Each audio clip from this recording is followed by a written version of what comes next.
Here's the first stage game that I want to start with. We call this the product choice game. To have an interpretation, think of player 1 as a firm, player 2 as a customer. The firm is a long-run player, there in every period of an infinitely repeated interaction. The customer is the representation of a new customer in each period. The firm can either exert high or low effort. The customer can choose either to buy a standard product or a custom product, hence the product choice game name. The incentives: high effort is costly for the firm, and so low effort is a strictly dominant strategy. The consumer would like to buy the custom product if the firm has exerted high effort, but would rather have the standard product if the firm has exerted low effort. So think of you're going to your doctor, you're not feeling well, you're thinking the custom product, say open heart surgery, might be reasonable if the doctor has exerted high effort, say gone to medical school. But if not, low effort, 2 aspirin and a call in the morning might be a better outcome from your point of view. In the stage game, this game has a unique equilibrium. It is low effort and the standard product. That's the unique Nash equilibrium. If we think of this as a simultaneous move game, it is the unique sub-game. I'll just leave it at that. Now, let's suppose that this is infinitely repeated, long-run firm, short-run consumer. Consumer then maximizes the expected payoff in each period that the consumer is there. The firm maximizes the discounted sum of payoffs in the game.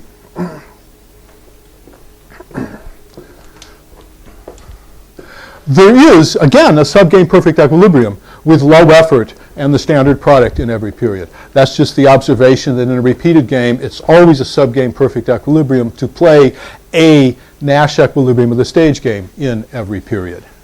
If the players are sufficiently patient, reasoning very similar to what Eric gave us, not exactly the same because we have short-run player 2s on one side of the market, so we cannot make the intertemporal incentives with them that he could with his player 2s, but nonetheless similar reasoning gives us a collection of other equilibria, and indeed as the long-run player gets sufficiently patient, there is for every payoff in the interval between 1 and 2 an equilibrium that gives the long-run player that payoff.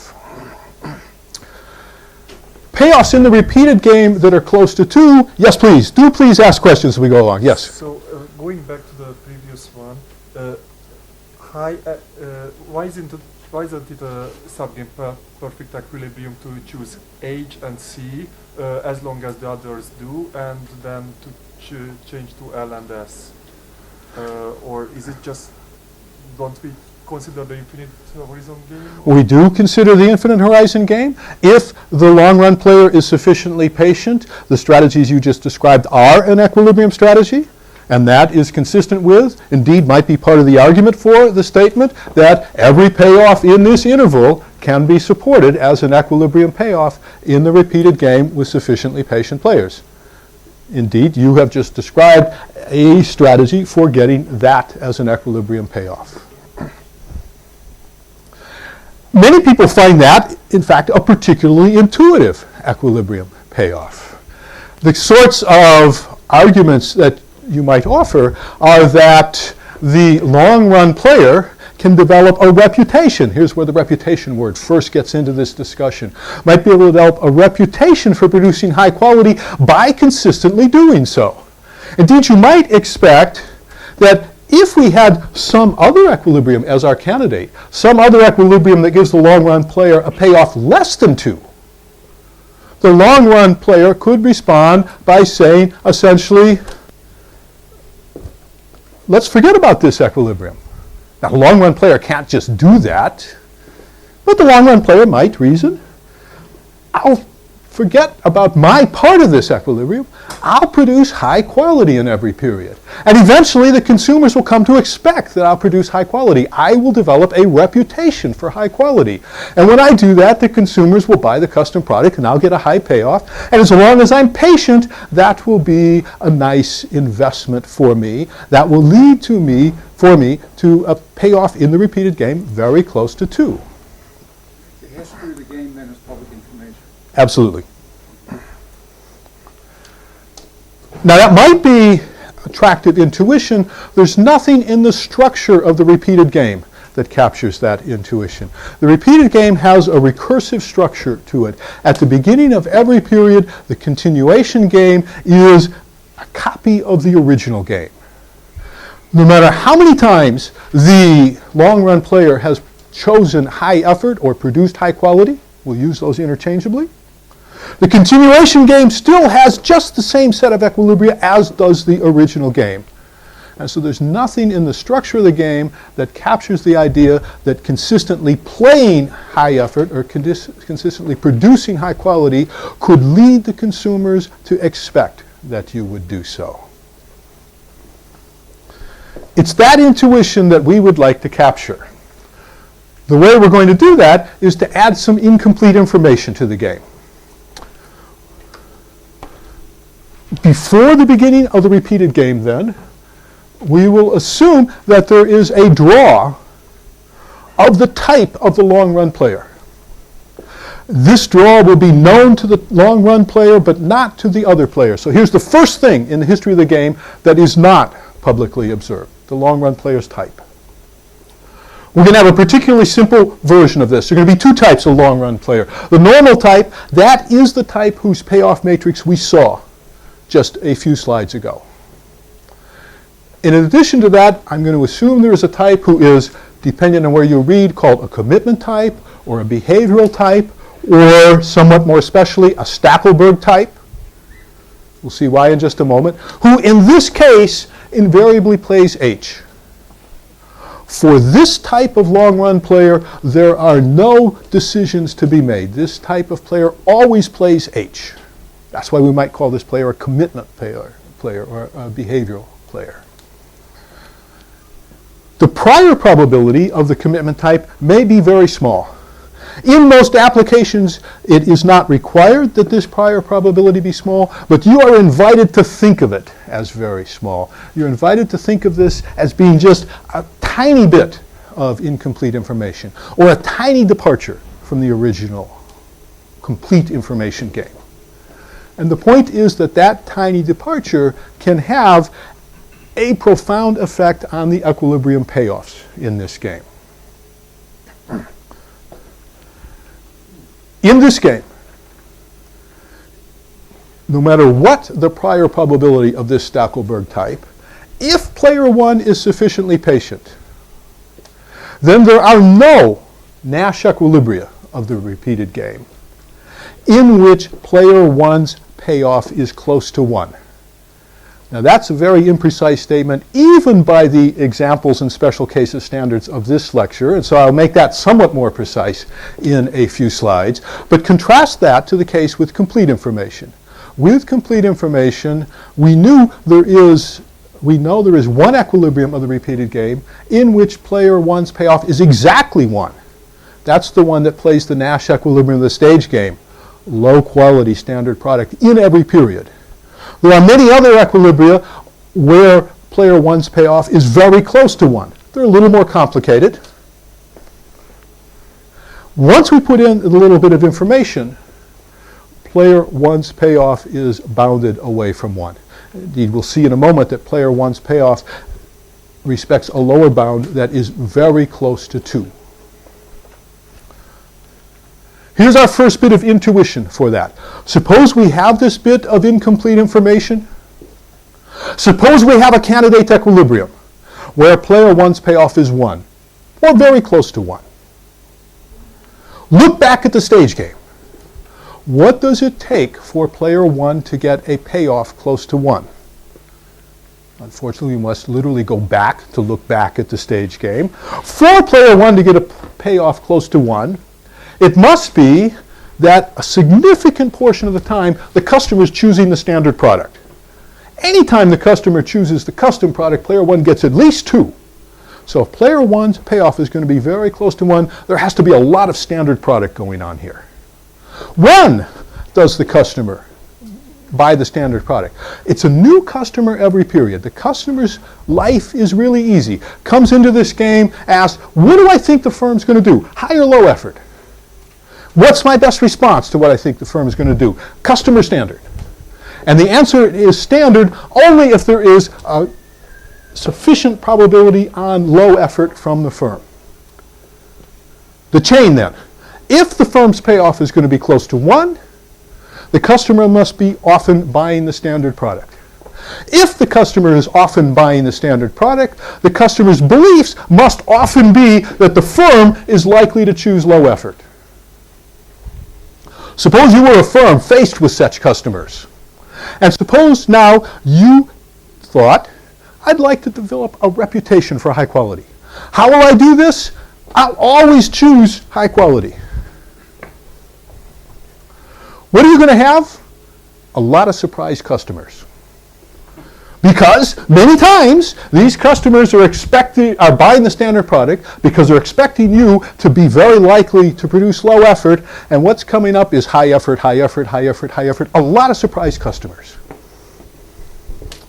Now, fortunately for you, these customers are Bayesian. If they weren't Bayesian, these customers might sit here and say, boy, a lot of high effort, even though I know it should be low effort. One of the greatest coincidences in the history of probability theory.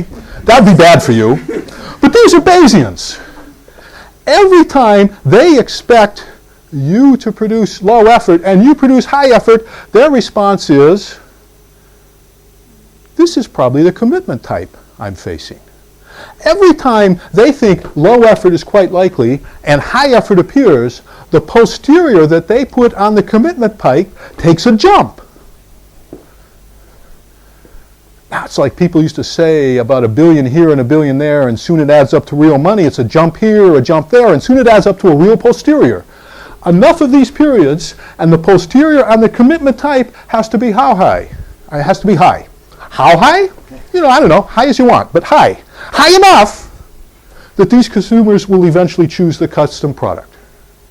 If you choose high effort consistently, eventually the consumers will always buy the custom product.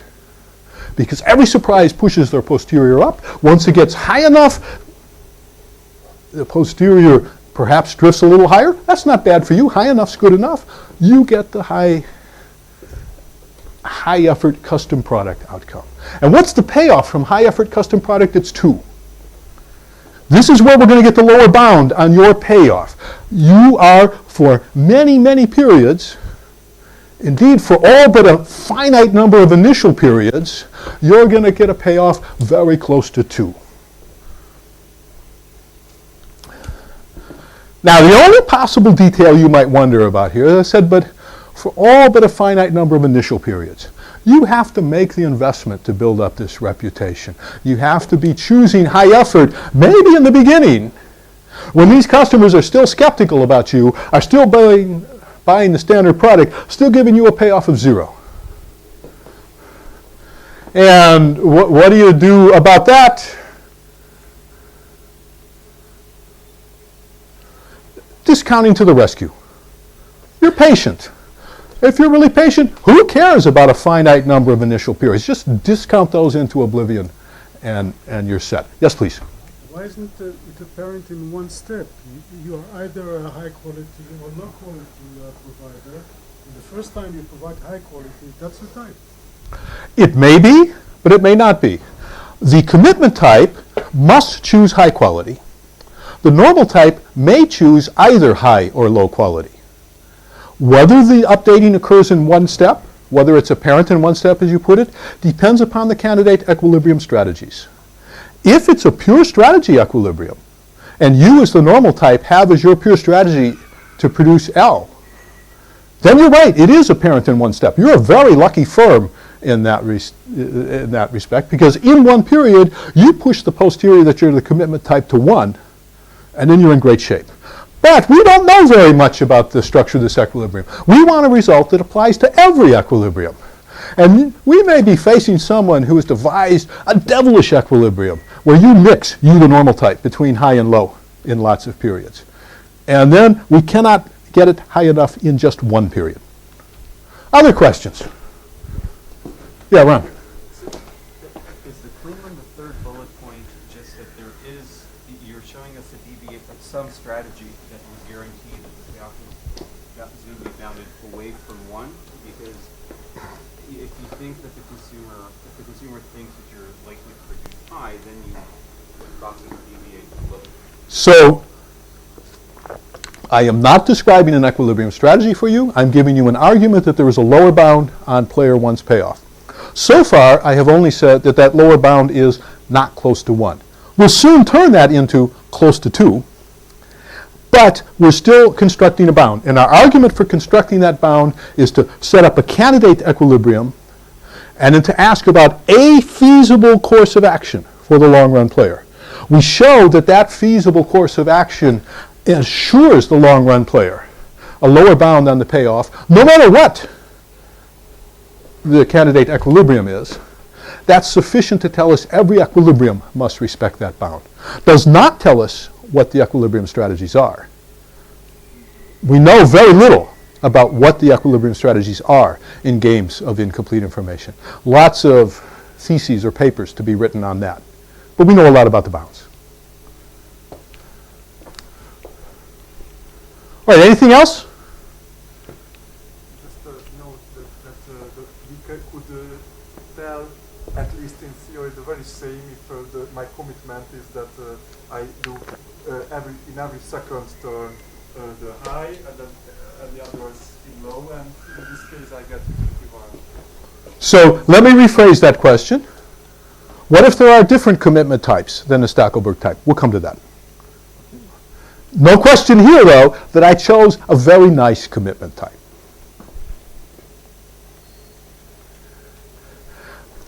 Here, my suggestion was that the reputation effects were eliminating outcomes that many people regard as unintuitive. In some people's view, one of the nicest way to make use of reputation arguments is to reduce the set of equilibria. As we discovered in the last lecture, repeated games are known, notorious one might say, for having lots of equilibria. And if we looked for some way of reducing that set of equilibria, reputations can help with that. That is not the only thing they do. Let's suppose, coming to the end of the previous lecture, that we have a finitely repeated product choice game. Then, indeed, backward induction tells us that there's a unique subgame perfect equilibrium of that game. And it is that we get low quality standard product in every period and the firm's payoff is 1. If again, we have some incomplete information about the firm's type, if there is some probability that this is the Stackelberg type, and if this is the counterpart of patient firm 1, the finitely repeated game is repeated enough times, then there are equilibria. All equilibria give to the firm a payoff very close to 2. Here, it's not a case of we are eliminating equilibrium payoffs that seemed counterintuitive, but we are finding in the game with incomplete information equilibrium payoffs that are not close to any of the equilibrium payoffs in the finitely repeated game. Here's a second example, commonly called the chain store game. Once again, this is a long-run player who you should think of as an incumbent firm, an incumbent store in many markets, hence the chain store. This is a succession of potential entrants, one in each market, one in each period of a finitely repeated game, deciding whether to enter this market or stay out of the market. After the entrant decides to enter or not, the incumbent decides to fight, price war, thugs to beat up the employees of the entrant, depending on what part of the country you're from, or to acquiesce, happy duopoly. The payoffs, the incumbent likes it best when the entrant stays out, the entrant gets nothing. Happy duopoly's not too bad. Price war is ruinous all around. If this is done finitely many times, perfectly observed histories, there's a unique subgame perfect equilibrium, a backward induction argument gives it to us, in which in every period the entrant enters and the incumbent acquiesces. You start the induction by noticing in the last period, acquiesce is the best response to entry. Anticipating that response, getting in is better than staying out for the entrant, and then you roll that back to the beginning. This contrasts with the intuition that if you were the chain store, if you had 100 markets, and in the first market some uppity entrant had the temerity to enter, it would surely occur to you that it would be really tempting to squash this entrant as an example to all the future entrants. And the economists you would hire would say, no, this is all going to unravel, backward induction, don't bother with this, would probably not be persuasive. That was considered sufficiently counterintuitive that this was called by Reinhard Selten the chain store paradox. And again, a resolution to the chain store paradox is to put in a little bit of incomplete information. The candidate there was some probability of a commitment type whose maniacal always fights entry. Once again, that ensures in a sufficiently long, finitely repeated game, sufficiently long being again the counterpart of sufficiently patient, that in almost all of the periods there is no entry and the incumbent's payoff is very close to 5. We'll see a little more detail about that in a few minutes. Why the asymmetry between the two things? Why do you have a type that always acquiesces? So let me rephrase that question. First we had, what if we have some different type than the Stackelberg type? And now we could say, in addition, what if we had many types? And the answer is that if you have, I'll do his first and then yours. If you have a type other than the Stackelberg type, you're going to get a different payoff bound.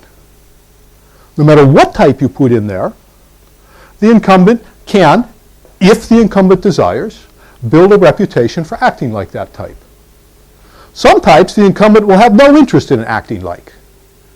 And then they will put no bounds on payoffs. Some types the incumbent will want to build a reputation for being, but they won't give us very strong payoff bounds. And some types will give us very nice payoff bounds for the incumbent. The argument does not depend on what kind of type is there. The payoff bound that we get out of that argument does. One thing we might think of then is, instead of asking about which single particular type should we put in, let's put lots of types in. It may well be that there are some firms in the world who always fight. There are some who never fight. There are some who are normal, who have payoffs that look like this. There may be many other types that should go in there. And roughly the answer is that if there are many commitment types, the incumbent gets the incumbent's choice. The payoff bound that we can choose, the payoff bound that we can establish, asks us to look through the collection of commitment types, pick out the one that would be best as a reputation target for the incumbent firm, and that one will impose the bound on the incumbent's payoff.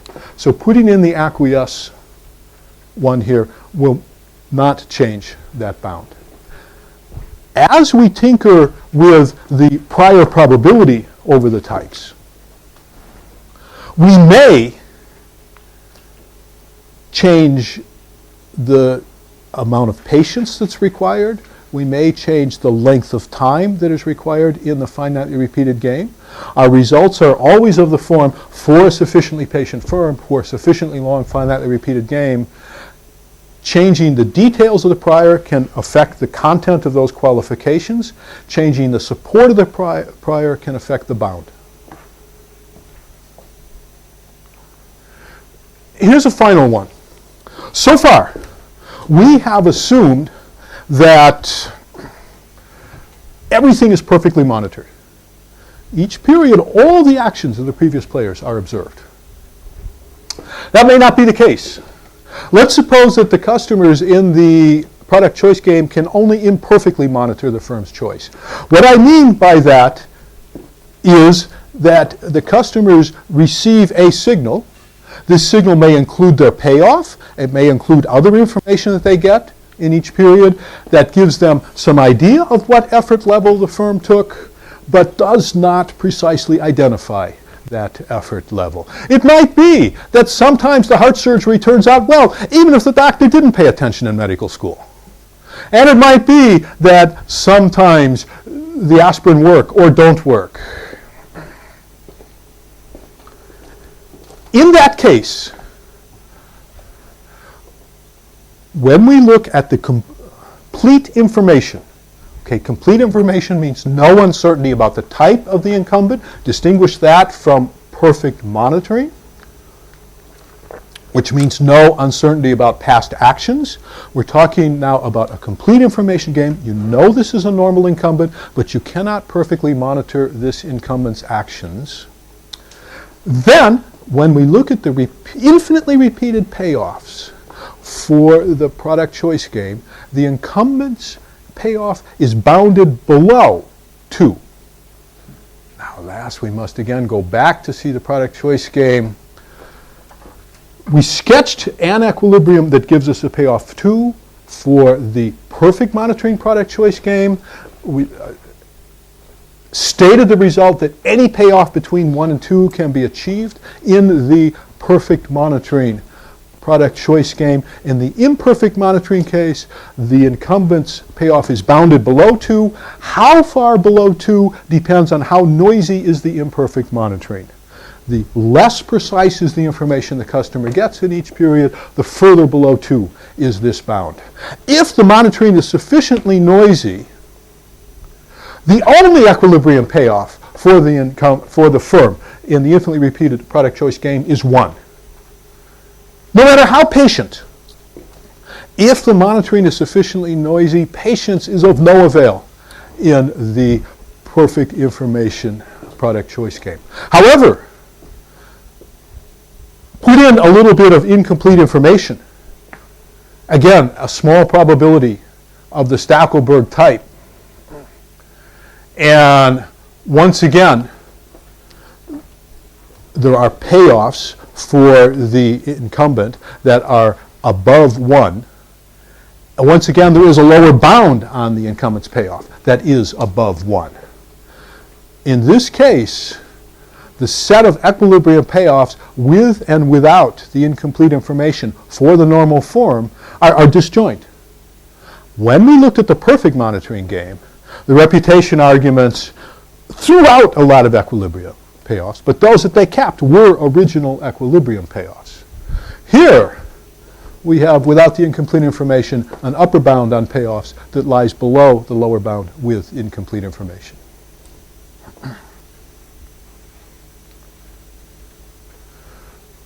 We're going to make this a little more formal, so this would be a good time for questions, a good time to collect your mysteries that we've come up with so far. Yeah? If you go back to that 2x2 matrix with in out and yes, isn't there an alternative? So if we consider the infinite horizon game with small dislocation close to 1, then is it an equilibrium that they choose fight and in for a long time and always in each turn with the probability epsilon somebody picks up? If it's an infinite horizon game with perfect monitoring and complete information, we can apply the Folk theorem that we saw a little bit ago. There are all sorts of equilibrium outcomes in this game. If the players are, I'm sorry. If it were an infinite horizon game and they were both long run players, we could do that. I forgot that this is a short run player. If it's an infinite horizon game, however, even with the short run players, so we can't apply exactly his Folk theorem, but we still have lots of equilibria in that game.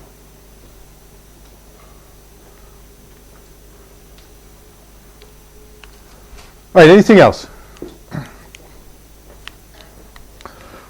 So we're going to introduce a little bit of notation. This is player 1's utility as a function of 1's action, 2's action, and 1's type. I want to talk about what the Stackelberg type and the Stackelberg action are. The Stackelberg type and the Stackelberg action are defined with respect to a type of player 1. The Stackelberg payoff for a player 1 of this type, we ask,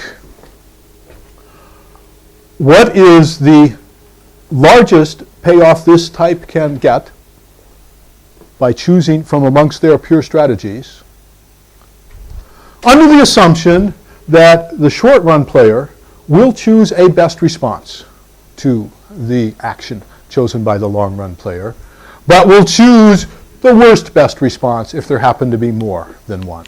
In many cases, there will only be one, and then this second minimum is not required. This is typically called a Stackelberg type because the difference between a Cournot and Stackelberg duopoly game was that in Cournot, the choices are simultaneous. In a Stackelberg game, one firm went first, the other firm observed this, and then chose a best response. So one way to interpret this is the maximization problem player 1 would solve if player 1 got to go first and choose an action, and then player 2 chose a best response. This is not what player 1 gets to do. This is an interpretation of this payoff. And so this is going to be, for player 1, Stackelberg payoff. That's what the bar is for, given that player 1 is of this type. And then this action is, well, the action that delivers that Stackelberg payoff. This, in fact, is a pure Stackelberg payoff. I'm forcing player 1 to choose pure actions. And one thing you might ask is, why force player 1 to choose pure actions? Why not let player 1 mix? That would be a mixed Stackelberg type. And there are such things as mixed Stackelberg types, and it might be good to be mixed Stackelberg types. They're different than pure Stackelberg types. We're looking at pure because we're still having a simple life.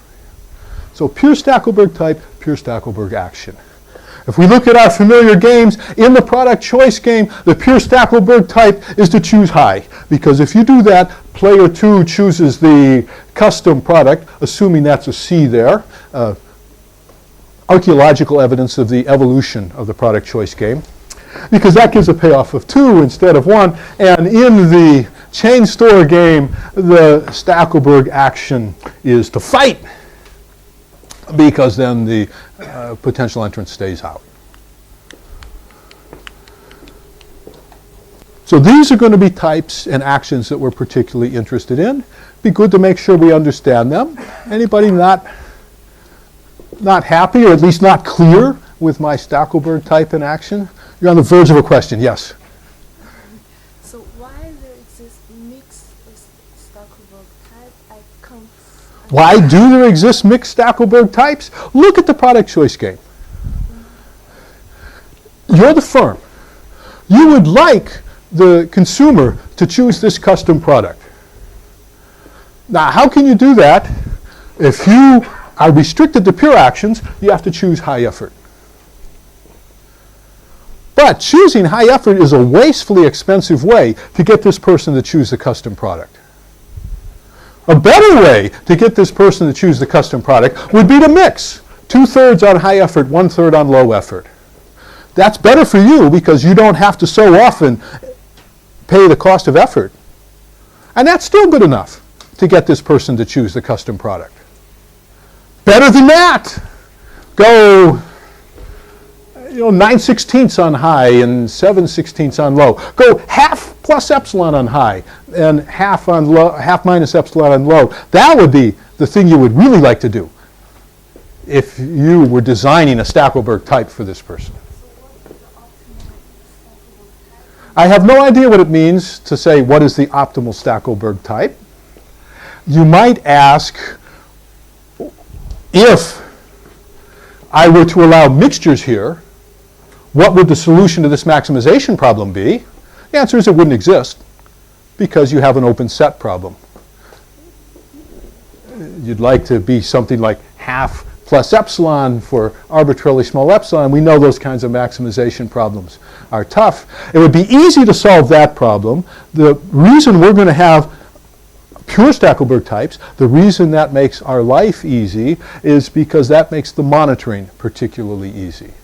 It's that rather than the payoff considerations that pushes to pure Stackelberg types. You in a minute. Yes, please. But if I do mixing, then the speed of how the consumer becomes sure might be slow. So indeed, as I said earlier, different types may give rise to different requirements on how patient you have to be. Why? Because they may give rise to different updating on the part of the short run player. So absolutely. Yes? Do I have to impose any limitations about the belief of the customer? The customer has some kind of belief about which type the firm is. Those can be anything. So far I've just defined types. I haven't said anything about beliefs. You said the customer somehow does a Bayesian rule. So that was a few slides ago. So I want my customers to be Bayesian, and I want them to attach positive probability to all of the types that I consider. To put it differently, if a customer attaches 0 probability to a type, I will ignore that type. Yeah, but do I have to impose some kind of limitation to what types the customer can consider? Can it be a continuum of types? Does it has to be a finite set of types? Most of today, it's going to be a finite set that has 2 in it. Sometimes it'll be a finite set that has more than 2. Countable is easy. Continuum is too hard for today.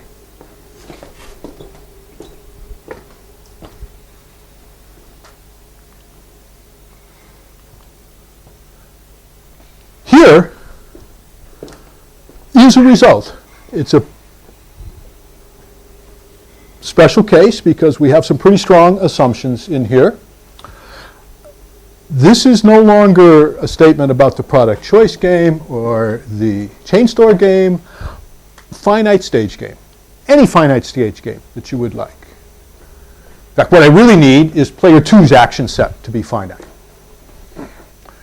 This is the prior over types. What do I want on the prior over types? I want positive probability on the normal type. I'm going to assume that throughout without worrying about saying it again. And I want positive probability on the pure Stackelberg type for the normal type. Remember, a Stackelberg type is defined with reference to a type. I want it to be with reference to the normal type. Then there exists a number k, a number of periods, such that in every Nash equilibrium of the repeated game of incomplete information, player 1's payoff is at least this expression. Look at the elements in this expression. This is the Stackelberg payoff for this player. This is good. This is the worst thing that can happen to the player. That's bad. Look at the discounting and the K. As player 1 gets patient, this approaches 0. So this is the comment we can discount away all of the bad outcomes. This approaches 1. And so what's the interpretation of this statement? It is that a patient player 1 is guaranteed a payoff arbitrarily close to the pure Stackelberg payoff. Another way of saying it is a chance of being the Stackelberg player is just as good as being the Stackelberg player. I made no restrictions on the prior, other than both types got positive probability. The place where the prior shows up is related to the question about learning. If the prior on the Stackelberg type is small, this number k will be large. If that number k is large, I need to crank up the discount factor more before I get lots of weight here and little weight here. So the requirement of how much patience we need depends, among other things, on the prior over the Stackelberg type. Less than 1. Delta is less than 1, that is correct. So delta over k has become smaller than That's right, but the statement I made was that as delta goes to 1, it's delta that I'm interested in. As delta goes to 1, this number goes to 0. Our statement is that for a patient player 1, the payoff bound is close to the Stackelberg payoff. The parameter, the number k, depends on various parameters of the problem, but it does not depend on the discount factor. So once I have fixed my stage game and have fixed my prior, that fixes k for me. I have this payoff bound. I can push delta up to conclude that player one's payoff has to be very close to the Stackelberg payoff. So that's the first thing. Player one can get close to the Stackelberg payoff. Patience, high discount factors, show up over and over again when people talk about repeated games. Eric talked about patience in the folk theorem. I talk about patience in the reputation arguments. Patience is doing different things here. In the folk theorem, in Eric's argument, patience is strengthening our ability to use continuation payoffs to create current incentives. So patience is giving Eric a bigger and bigger continuation payoff hammer that he can use to whack the players for not doing what he wants them to in this period. In our case, patience is not helping us with the incentives.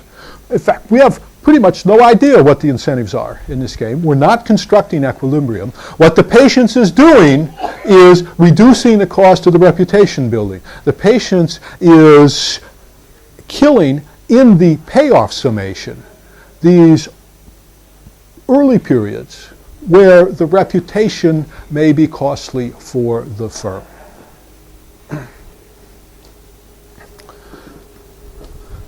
We're not going to be talking about equilibrium behavior. We're going to once again be establishing this via argument showing that if we do not have a payoff close to the bound, we can find an alternative for player one that gives such a payoff.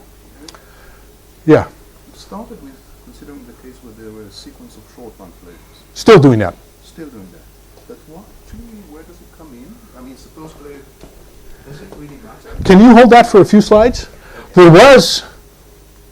Because it seems like Brown will hold also, or I'm missing something. It does seem like, would that the world were so simple. So the history, I suspect, is that the reputation arguments grew out of the chain store game, where part of the appeal of the paradox was that these were short-run players, that these were helpless players that the incumbent ought to be able to push around. And so all the early reputation arguments were long-run, short-run. However, I think there are many people around that said, look, this is just an argument about updating. And short run, long run doesn't affect updating. That's just Bayesian updating. So it ought to hold for long run. I'll show you That I'm wrong. that it does not. It was a bit of a surprise. Turns out life is much more difficult with two long run players. A2 could be an infinite set instead of a finite one, just complicates one argument a little bit. And we could have more than one player two. More than one customer. We could have a whole sea full of customers if you want. And we would just replace best response in our reasoning with equilibrium in the induced game amongst the short run players. An initial response to the reputation results heard in some places was you rigged things by putting in the Stackelberg type. When I think people did the chain store arguments, they thought the commitment type who always fight seems a pretty natural commitment type for that setting. Once you go to general games, a little harder to argue that. The logic of the argument does not depend on its being a Stackelberg type. Put any type in there, put as many commitment types as you want. It's only countably many, but lots. And we get just the same argument as if player one can choose his favorite type. Now, when we say that, we're being a little casual with our discounting. It is quite conceivable that there are two types in there. One gives player one a very high payoff bound, but has tiny prior probability and will take many, many periods to get the prior into the place that you need it to go. One may give a weaker payoff bound, but may have a higher prior probability and may be fewer periods until you're on the gravy train. If that's the case, that might be the one you want to pick. And we're not going to say anything about that. We're going to establish for any type that happens to be there a payoff bound for sufficiently patient players. And so then we might as well talk as if there's only two types there, the normal type and one other commitment type. There's three parts to the argument. The Bayesian updating. Then a characterization of player two's behavior, and then a combination of these two things. A little bit of notation. Omega is the state space now on which we're going to be building our probabilities. Omega, a state, is an outcome for the infinitely repeated game. It's a draw of a type for the long-run player, and it is an infinite sequence of actions that describes the outcomes in that game. Omega prime, that's going to be an interesting subset for us. That's the set of states in which the pure Stackelberg action is chosen in every period. And notice omega prime is positive probability because the commitment type is there. The commitment type chooses the pure Stackelberg action in every period. That's how we define the commitment type. And so it is positive probability that that occurs, which is good because then we can update on omega prime. It's just cleaning up nuisance things and going from omega prime to omega double prime. This is the subset of omega prime that has positive probability. We know some subset does. This is the prior probability on the Stackelberg type. This is an endogenously determined object. It is the probability that player two, the new short-run player that comes into the game in each period, sees the history of play, the probability that player attaches to the pure Stackelberg action in that period. Notice I said action, not type. Player two doesn't really care whether this is the Stackelberg type or the normal type. Player two cares about what action is going to come up. Thinking about what type is there might help player two calculate what action is likely to come up. But when player two decides what action to take, what player two wants to know is what action is player one going to play, no matter what type is behind that action. And so that's the probability we're going to be interested in. And now, A to Z. This is the number of periods in which the probability attached to the Stackelberg action is less than Z. Characterization of beliefs. Yes? Can you go back? I just did. So what does that mean? Histories all have positive probability?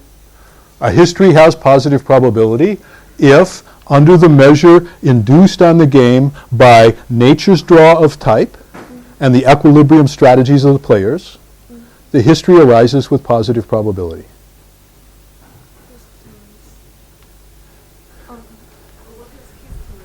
A history is a draw of a type for the player one and a sequence of actions.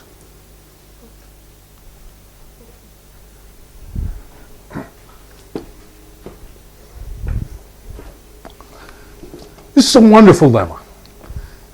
Wonderful in its implications, wonderfully simple. This is the probability measure over states. It's induced by nature's draw and the candidate equilibrium strategies of the agents.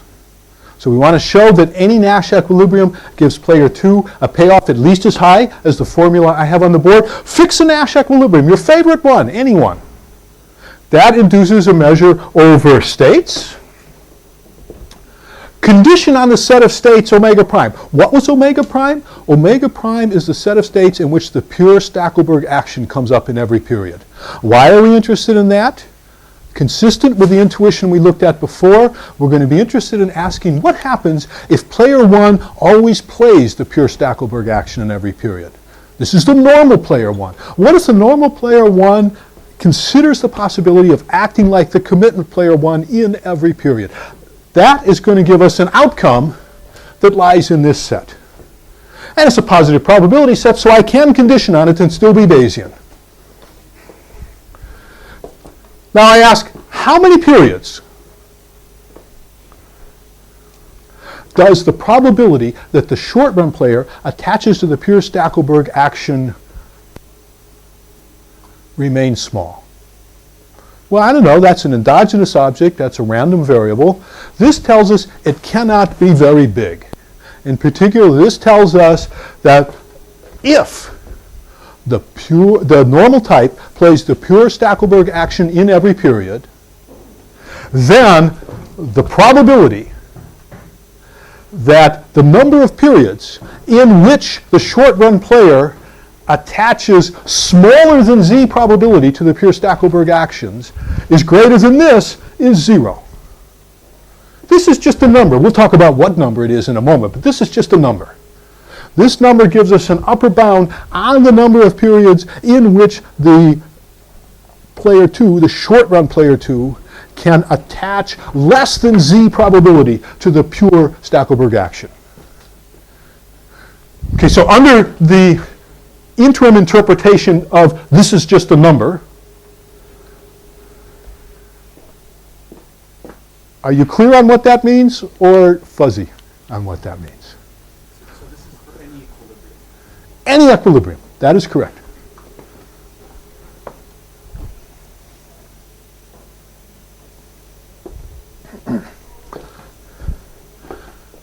What does the number mean? Where did this number come from?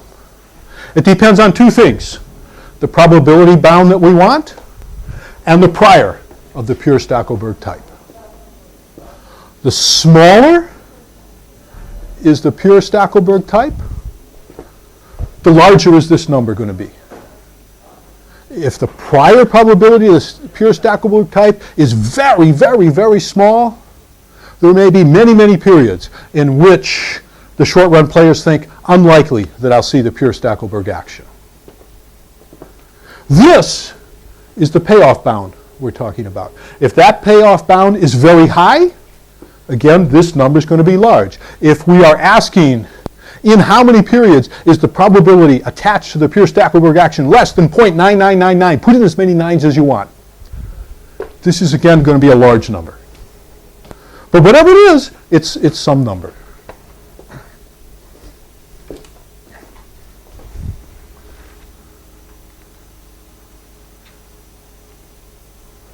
What's the argument for that? Let's look at the set of states where the pure Stackelberg action comes up every period. And now, we just write down Bayes' rule. On that set of states where we can do Bayes' rule, this is a schematic representation of Bayes' rule. The probability in period t, after seeing the action that comes up in period t, this is our notation for the period t history. And so the period t history, you see the action that has just come up, and you ask, what probability, given that action, do you attach to the Stackelberg type? On this set, where you have seen the pure Stackelberg action, so we're asking, what does seeing the pure Stackelberg action do to your posterior that this is the Stackelberg type? And the answer is, you take your previous posterior, that this is the pure Stackelberg type, divide by your previous probability that you attached to seeing the pure Stackelberg action, and that gives you your posterior. You should sometime actually write out Bayes' rule for this case and confirm that this is really what it looks like. But this brings us back to our original intuition. Two possibilities. Either this is already a big number. Already, you, as the short run player, were thinking, I'm almost certain to see the pure Stackelberg action. In that case, when you see it, your posterior doesn't move very much. These two probabilities are very close together. Other possibility is that this is a small number. You think, not so very likely I'll see the pure Stackelberg action. In that case, when you see it, your posterior that this is the pure Stackelberg type has to take a jump.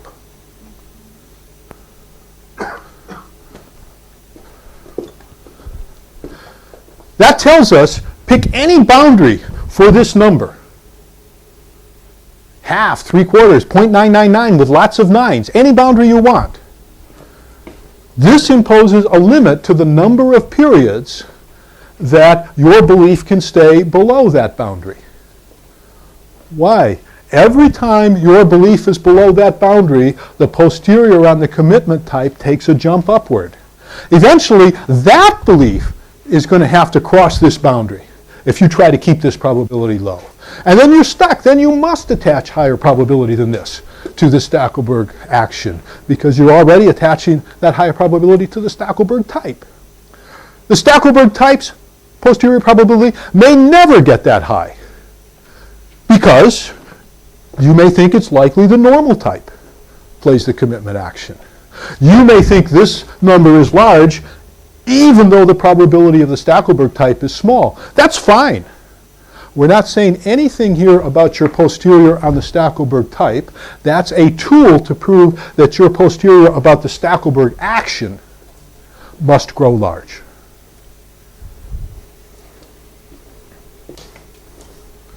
That's what allows us to conclude, pick any boundary I want, ask how many periods can my belief in the Stackelberg action be below that boundary, and the answer is not more than this. Now, it's a calculation to get this particular bound out of that. It should be intuitive that the number of periods you can remain below the bound is higher. The higher is the bound, or the smaller is the prior on the Stackelberg type. Okay, next thing is the best response lemma.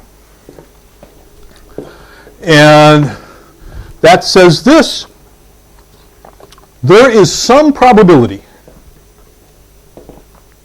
with the property that if player 1 plays a mixed strategy that attaches at least this probability to the pure Stackelberg type, then player 2's best response to that strategy is a subset of player 2's best responses to the pure Stackelberg type. Another way of putting that is there's a probability high enough that if you went to player 2 and said the probability is at least Z star that you see the pure Stackelberg action, what would you like to do? All of player 2's answers would be best responses to the pure Stackelberg action. These are our two basic building blocks: the belief lemma, the best response lemma. If player 2 were a long-run player 2, the belief lemma would go through. Nothing was said there about player 2's payoffs, player 2's actions, what type of player 2. That's just an updating. If player 2 were a long-run player 2, the best response lemma would fail. This is where we're using the fact that player 2 is a short-run player 2. It is the fact that player 2's beliefs about player 1's actions determine player 2's best responses. That's true in a stage game, which we have when player 2 is a short-run player. It is not true in a repeated game. The first place that this was made very clearly is a wonderful paper by Klaus Schmidt, where he showed that this can fail very badly when we have long-run players. This is an obvious argument when A2 is finite. If we want an infinite strategy action set for player 2, we have to add some kind of continuity requirement, and we can do that. Yes, please. Can you give the intuition for why this fails when you have long-run players? Because when you have long-run players, your best response depends not only on what you expect this period, but what you expect in the future as well. For the same reason that Eric can construct a folk theorem when you have long-run players on both sides of this game. It may be that player 2 comes into this game perfectly convinced that 2 is going to see the Stackelberg action, but also knowing that if 2 plays the best response to that Stackelberg action, out comes Eric's intertemporal incentive hammer and punishes player 2 with as much vigor as we can muster. And so that gives us a completely different argument, different situation, different problem for player 2 in that case. So here, short-run player 2s are doing very nice work for us. There are results for long-run player 2s. I believe you will see some of them. You have to work harder for them, and you don't get as strong a result. Okay, let's put these together. Z star. That's the probability with the property that if the pure Stackelberg action appears with at least that probability, 2 will play a best response to the pure Stackelberg action. To put it differently, if you are player 1 and you want to develop a reputation as the Stackelberg type, develop a reputation meaning you want to get player 2's beliefs to the point that 2 will play a best response to the pure Stackelberg type, you need to get player 2's belief in the Stackelberg action up above Z star. Can you do that? Give yourself a little extra room. Choose a bigger probability than that, just so we don't have to worry about equalities. Compute this number. What is that number? That's the number that appears in the belief lemma. Now, play the pure Stackelberg action in every period. Then the belief lemma tells us that the number of periods that 2's belief remains below Z is at most this number, which I'm going to call K. What's your payoff if you're player 1 then? What you know is that in K periods, you have no idea what player 2 is going to do. And in all the rest of the periods, player 2 is going to play a best response to the pure Stackelberg type. Another way of saying that, in all but K periods, you will get the pure Stackelberg payoff. We want to construct a lower bound on your payoff. We need to know when these K periods are going to be. We want a lower bound. Let's choose the worst case. What's the worst case for you for these K periods? It is that they all happen right away. So if it is the first K periods where things are going badly for you, this is the calculation. Once you get K periods passed, once you get the pure Stackelberg payoff. So that continuation payoff is the pure Stackelberg payoff discounted because it's K periods away. In the first K periods, you get this. And what have I put in here? The worst thing that can happen to you. Why? I have no idea what's going to happen to you in that period. I want a lower bound. If I put in the worst, that's a safe lower bound. That is then the payoff that appeared in the proposition. That is the lower bound on your payoff. Good time for questions.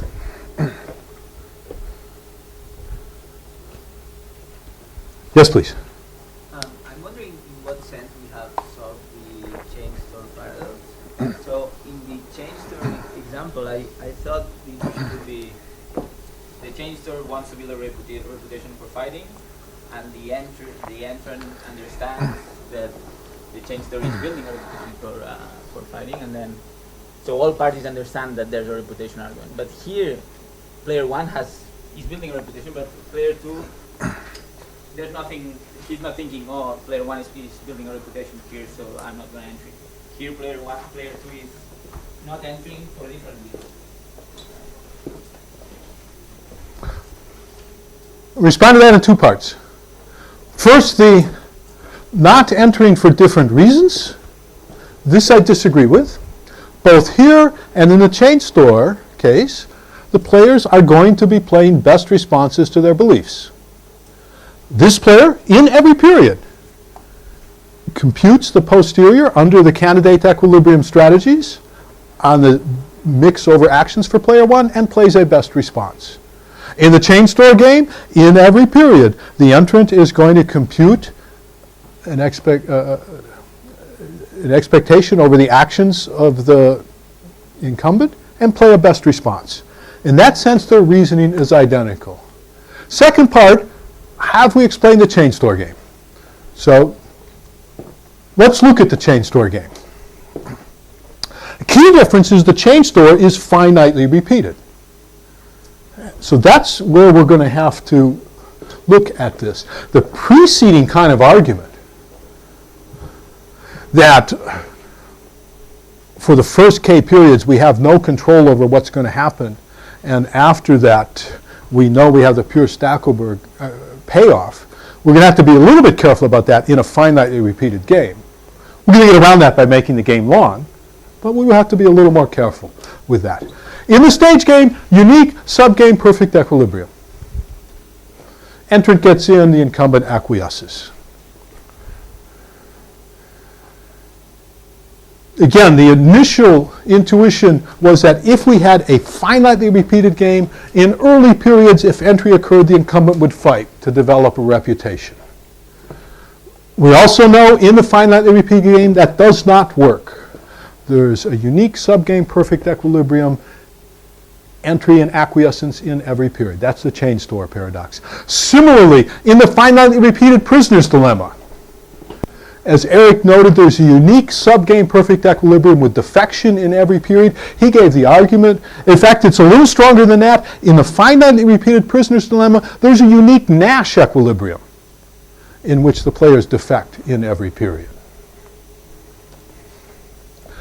Put in some incomplete information. My Stackelberg type here is going to be a type who fights in every period. Again, we're going to invite people to think of this type as being there with small probability. Private information for player one. Depending upon your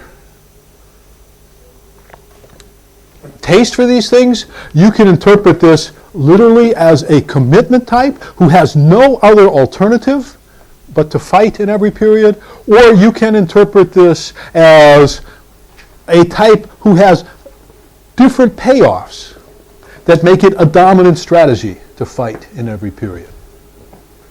However, if you're going to adopt the latter interpretation, I caution you, making something a dominant strategy in a repeated game, for much the same reasons as we had to ask, we talked about, that best responses are different for short-run and long-run players.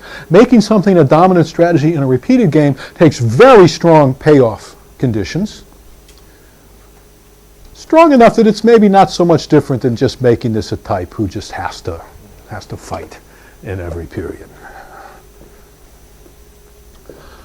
At least some things we know immediately are not equilibrium outcomes. It is not an equilibrium outcome to acquiesce in every period. We had the logic here earlier. If that were our candidate equilibrium, a single period of fighting would cause the posterior and the commitment type to go to 1.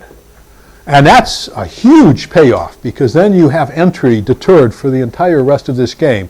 And as long as the horizon is reasonably long, that's surely going to be worth it. So that's certainly not an equilibrium. However, it is also certainly not an equilibrium for the normal type to fight in every period. In the last period, we cannot get around the fact that this is a finitely repeated game. The last period is the last period, and we know what the subgame perfect equilibrium in the stage game in the last period is. It's that there's entry and acquiescence. Here's what the equilibrium looks like.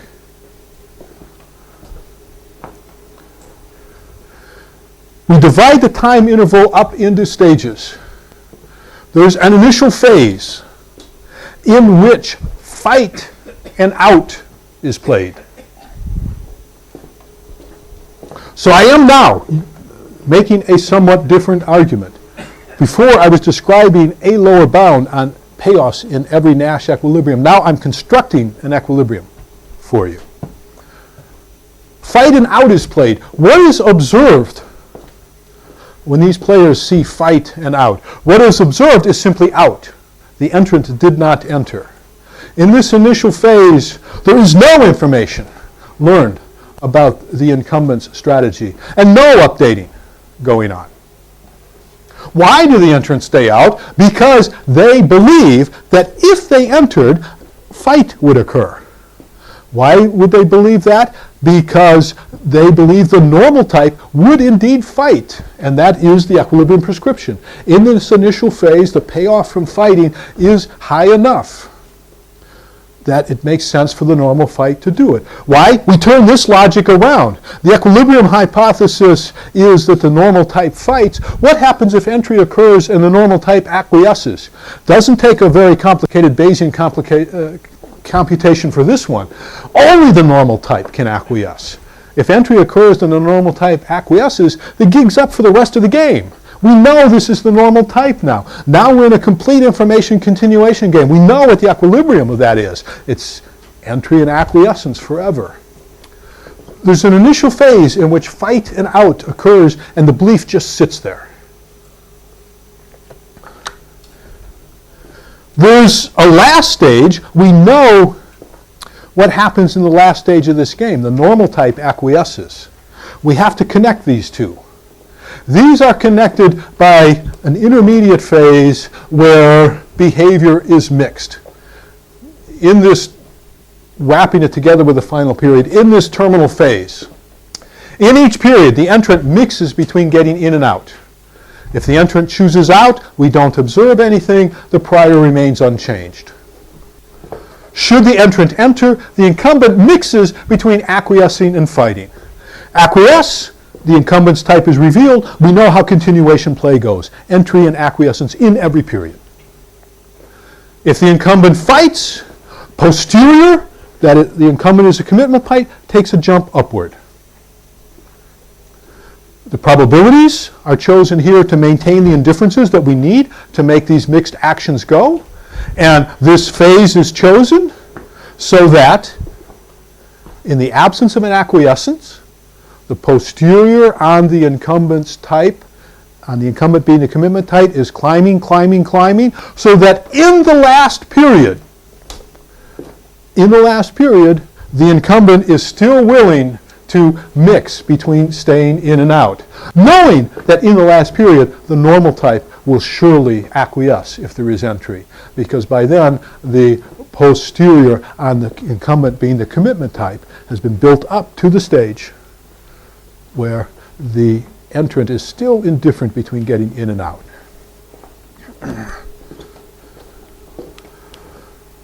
As the number of repetitions grows, as this finitely repeated game gets long, all of the expansion occurs in the initial phase. The terminal phase that connects our initial behavior to the end game, that remains fixed in length. And so, as this game gets long, the proportion of periods that we see no entry and fighting, should there be entry, grows to 1. And the incumbent's payoff gets arbitrarily close to the Stackelberg payoff.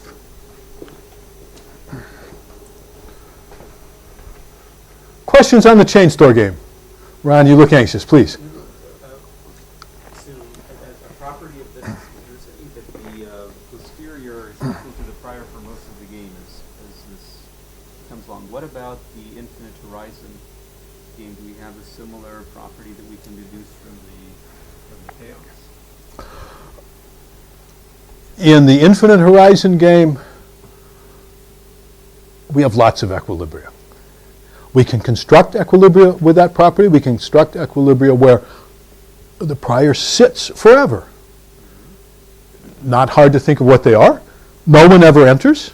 If they enter, there's fighting. There are other equilibria as well.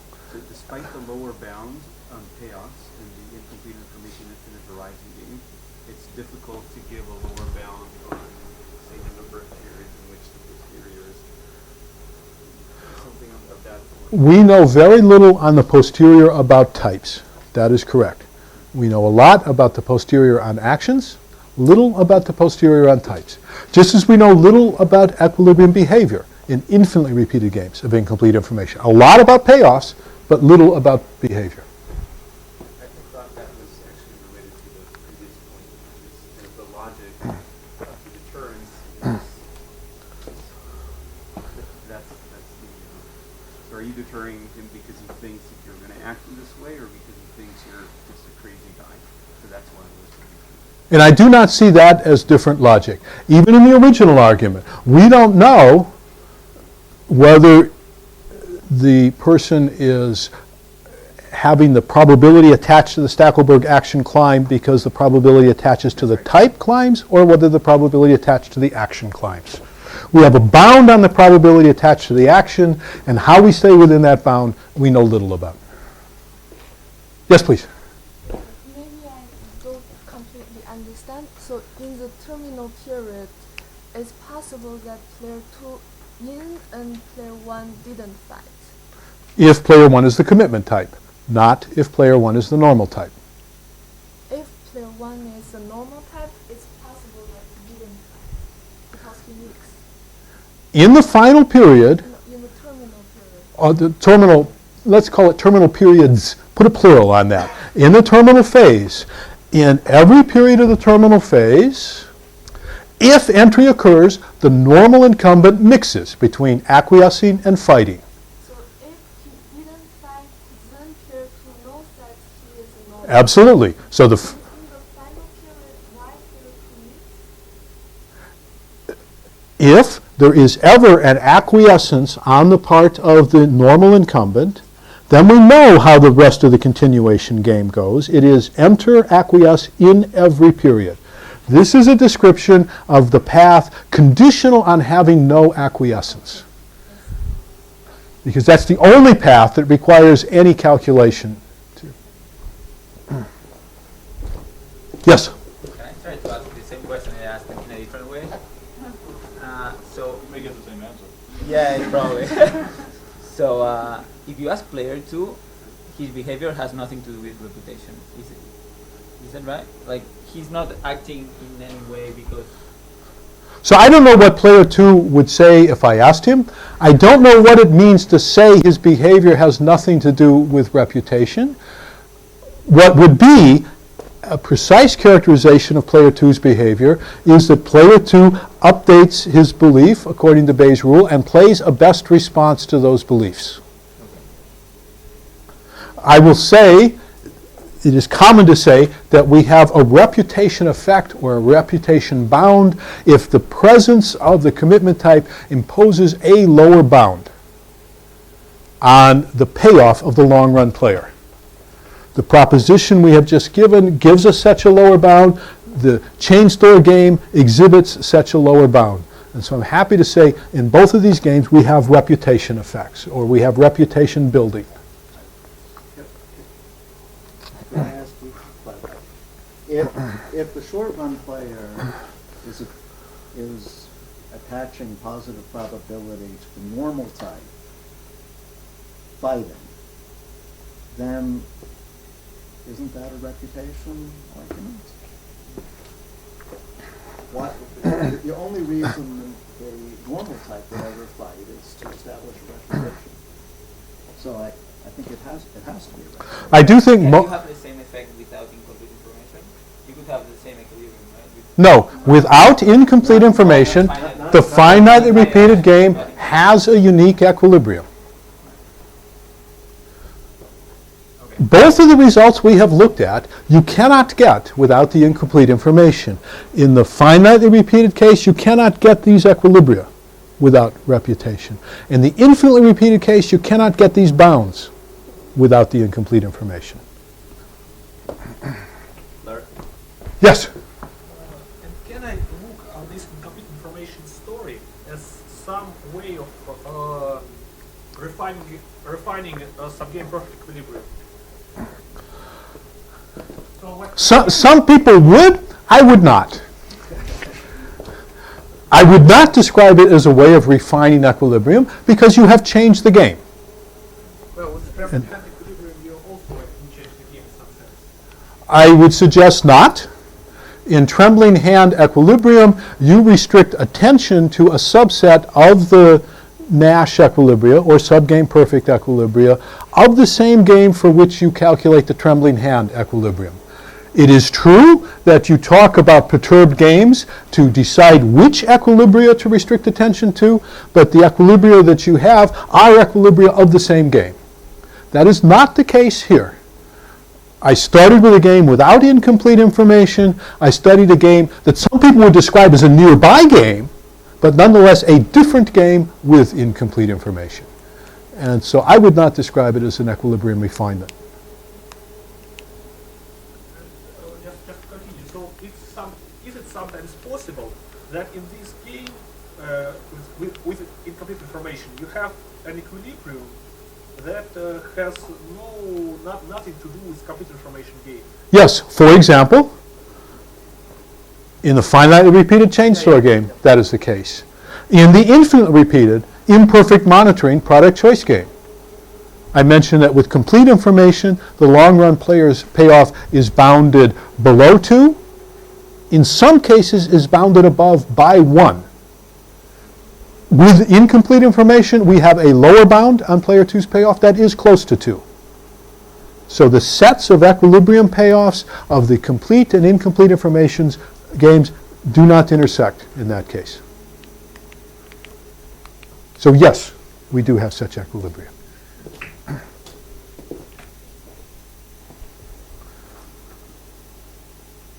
Yes? Why doesn't the short-term player update his beliefs in the final, in the terminal phase, downwards to zero, with the normal type after one of these? He does. If there's an acquiescence, that reveals that the normal type is normal. Absolutely. Anytime we see an acquiescence, we proceed now with a complete information continuation game, where we know that we're facing the normal type, and where we have then the unique equilibrium of that continuation game, which is entry and acquiescence in every subsequent period.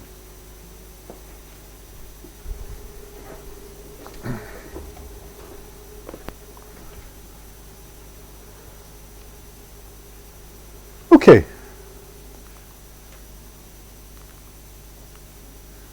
We'll spend a few more minutes. Now we want to start doing this more formally. We won't do most of it today, but we'll start. Here's the class of games that we're next going to be concerned with. Two-player games. Player 1 is long-lived. Player 2 is short-lived. Each player is going to have a finite action set. We're going to allow for imperfect monitoring, imperfect public monitoring. To do this, there's going to be a set of signals. That's the set Y, public signals. This probability distribution is going to give me the probability of the public signal Y conditional on player 1's having taken the action A1. And so for each action of the long-run player, I get a distribution over signals from the set of public signals. If you wanted to be more general, you would allow this distribution to depend on the actions of player 2 as well as on player 1. That would cost you mostly extra notation. It would cost you a little bit more in complicated arguments in one place. It's not hard to do. It's for convenience that we have this depend just on the action of player 1. Player 1 observes all of the past actions and signals in the game. Each player 2 observes all of the past signals. We could also allow player 2 to observe the past actions of the other player 2s. And that again would cost us just extra notation. So we're going to assume player 2 observes signals, player 1 observes actions and signals. Signals depend on player 1's actions. That's the nicest case. An ex post payoff for player 1 is a function of, or for either player, is a function of the two actions and of the signal. Ex ante payoffs are a function just of the actions and our expected values over signals. When we look at an imperfect monitoring game, the standard way to present this game is to give you the ex ante actions and the signal distribution, and to leave implicit what the ex post payoffs are. Each player 2 is a short-lived player, maximizes players' payoff in the stage game, has the wonderful convenience that each player 2 just plays a best response to her beliefs. Player 1 maximizes the discounted normalized sum of payoffs.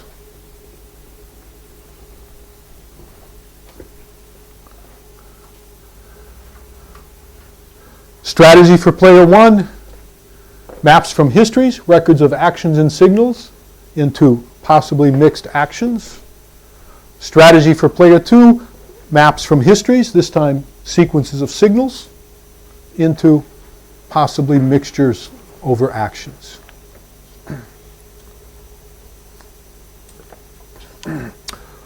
The perfect monitoring case in which we have just spent most of our time is a special case of this. For example, in the product choice game, if you want perfect monitoring, just let the signal set be identical to player one's actions, and let the probability distribution over signals conditional on actions be such that you observe the action. If you do that, perfect monitoring is a special case of the imperfect monitoring game. However, one example of imperfect monitoring, suppose there are just two signals. If we're back to the doctor example, you live, you die. You're short-run players, so dying's not so bad in terms of the structure of the game.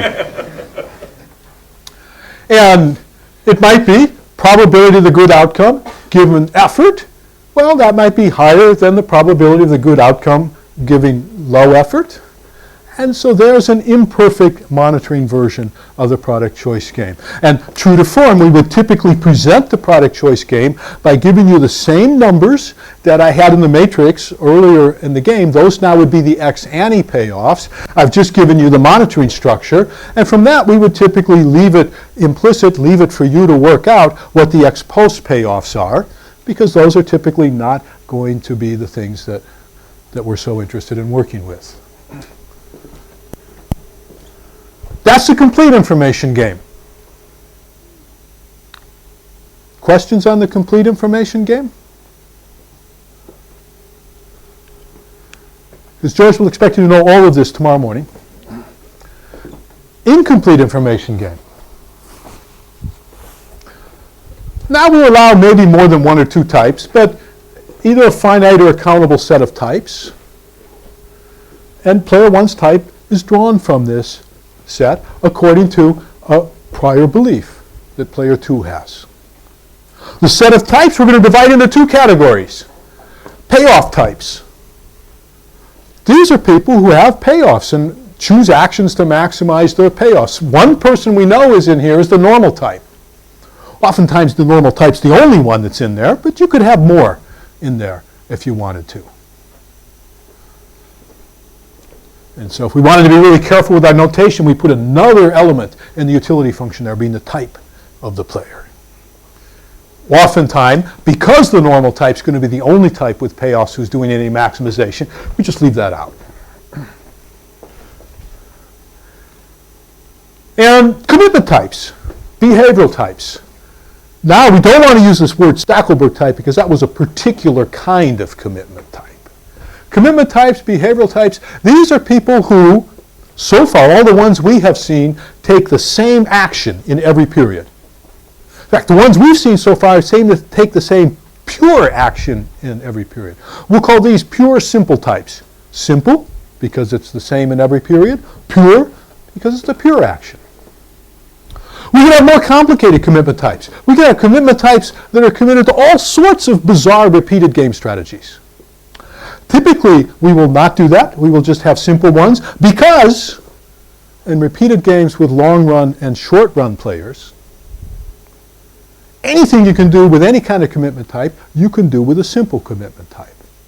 Not the case if we have long-run players on each side. Then, more complicated commitment types, then they can take center stage. But here, they can all be simple.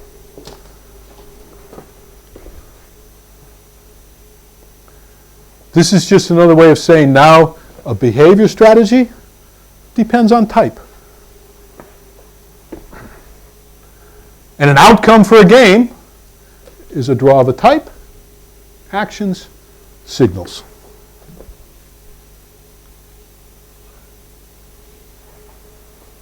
You can do this part. But not as well as you. We're done for today. Thank you.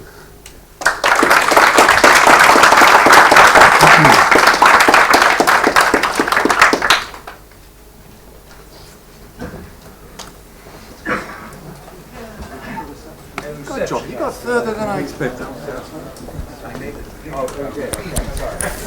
Are my slides already on there? Well,